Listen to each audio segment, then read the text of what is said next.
അപ്പോൾ സ്കൂട്ടി ഉപയോഗിക്കുന്ന നിങ്ങളുടെ ആ ഒരു ചങ്കിന് ഇവിടെ അയച്ചു കൊടുത്തോ. അപ്പോൾ നമുക്ക് ലൈമർ കിട്ടിയ വണ്ടി ഏത് BS6, അതായത് BS6 ഡിയോ.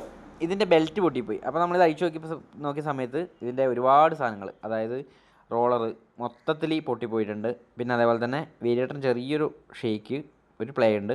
അതേപോലെ ബെൽറ്റ് മൊത്തം നുറുങ്ങി പീസായി പോയിനി.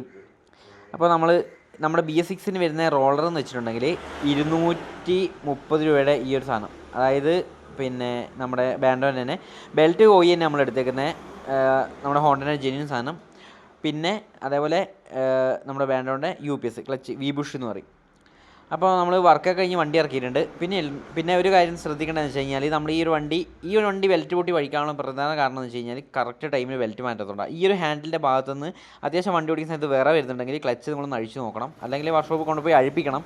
അങ്ങനെ അഴിച്ചില്ല എന്നുണ്ടെങ്കിൽ നിങ്ങൾ അർജൻറ്റായിട്ട് എവിടെയെങ്കിലൊക്കെ പോകുന്ന സമയത്ത് വണ്ടി വഴിക്കാവും, നിങ്ങളും വഴിക്കാവും. അപ്പം ഇതൊന്ന് ശ്രദ്ധിച്ചാൽ നല്ലതായിരിക്കും. അപ്പോൾ അടുത്ത വീഡിയോയിൽ കാണാം. ബൈ.